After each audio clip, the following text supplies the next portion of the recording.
जय शिवराय मित्रांनो। तर काल होता रविवार आणि रविवार म्हटलं की सगळ्यांचा सुट्टीचा दिवस। तर आम्ही ठरवलं की आज गावाकडे जाऊया। काही खास अशी प्लॅनिंग वगैरे केली नव्हती, सहज निघालो। 1 तासाच्या प्रवासानंतर आम्ही गावाकडे पोहोचलो। तर बाबा आमची वाट बघत बसले होते। हे बघा गावाकडचं घर आहे। मस्त बाहेर असं पावसाचं वातावरण झालं होतं, त्यामुळे अहोंना म्हटलं चला आपण एक राऊंड मारून येऊया। तर आम्ही गेलो लिंब तोडायला।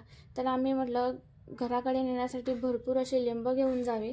तर आम्ही खूप लिंब तोडलेत आणि अहोंने माझ्यासाठी भरपूर अशी गुलाबाची फुलं तोडून दिलीत। मस्त पावसाचं वातावरण आणि नवऱ्याने दिलेली गुलाबाची फुलं खूप भारी वाटत होतं।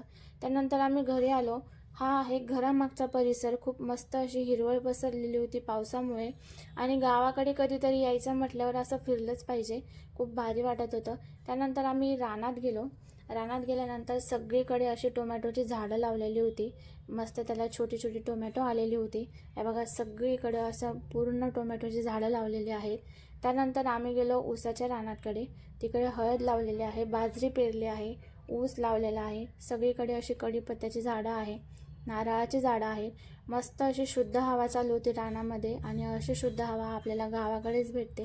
आणि गावाकडे येण्याचा जो आनंद असतो ना, तो शब्दात सांगता येत नाही। आणि इथलं जे वातावरण म्हणजे मन असं पूर्ण रमून जातं गावाकडे। आणि रानात म्हटल्यावर फिरायला एकदम मस्त मजा येते। त्यानंतर मी पाहिलं ते सोन्याचं झाड। सोन्याचं झाड म्हणजे दसऱ्याच्या दिवशी ज्या पानांना सोनं म्हणून आपण मान देतो, ते आपट्याचं झाड खूप मोठं झाड होतं। तर आम्ही गावाकडे येऊन भरपूर एन्जॉय केलं। तुम्हाला गावाकडचा परिसर कसा वाटला हे कमेंटमध्ये नक्की कळवा। धन्यवाद।